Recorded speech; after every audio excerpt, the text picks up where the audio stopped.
Hello everybody. आज हम कक्षा 10वीं की गणित का चैप्टर 4 में एक्सरसाइज 4.3 जो है उसका ये पहला प्रश्न है वो करेंगे, जिसमें हमें मूलों की प्रकृति ज्ञात करना है।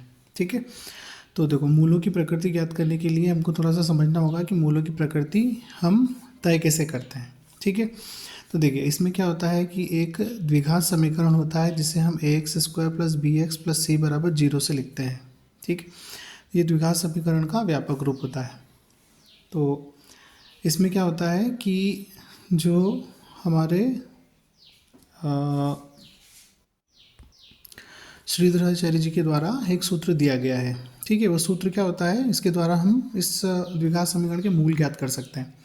तो मूलों को ज्ञात करने का सूत्र जो है वो है x बराबर minus B plus minus square root of B square minus 4ac upon 2a। ठीक है, तो यहाँ पर आपका ये बी स्क्वायर माइनस 4ac जो होता है ये विविक्त कर कहलाता है। क्या कहलाता है? विविक्त कर कहलाता है, जिसे हम d बराबर बी स्क्वायर माइनस 4ac से लिखते हैं। ठीक है, तो यहाँ पर यदि d का मान जो है, इस d की वैल्यू अगर आपको 0 के बराबर मिलती है तो जो आपके मूल होंगे वो मूल होंगे आपके वास्तविक और बराबर। ठीक है, और d का मान यदि 0 से बड़ा है तो 0 से बड़ा होने पर मूल वास्तविक तो होंगे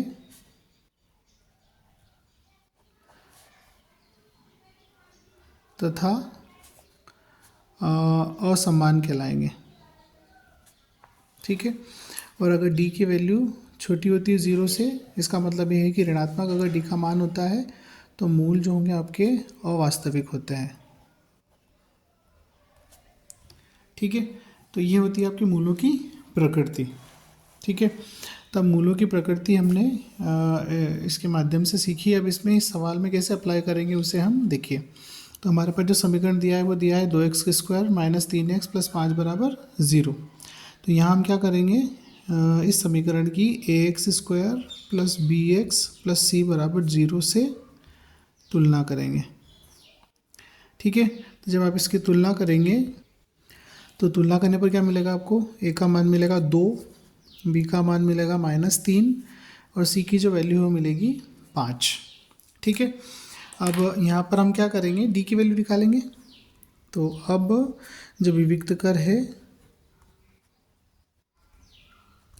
जिसे d बराबर बी स्क्वायर माइनस 4ac से लिखते हैं, तो d बराबर -3 का स्क्वायर और -4, a की वैल्यू 2 है और c की वैल्यू 5 है। तो d is equal to 9 minus multiply कर देंगे इन सब का तो ये आ जाएगा 40। अब इसको घटा देंगे आप तो मिलेगा आपको -31। ठीक है, ये मिला आपको -31। तो ये एक नेगेटिव वैल्यू है, तो हम यहाँ पर लिखेंगे कि चूँकि d कैसा है, ऋणात्मक है, और चूँकि d ऋणात्मक है इसलिए क्या होगा, अतः जो हमारी जो कंडीशन होती है कि d का मान अगर क्या होता है 0 से छोटा होता है, 0 से छोटा मतलब ऋणात्मक, तो मूल कैसे होते हैं? अवास्तविक होते हैं। तो यहाँ पर हम लिखेंगे मूल कैसे होंगे? अवास्तविक होंगे।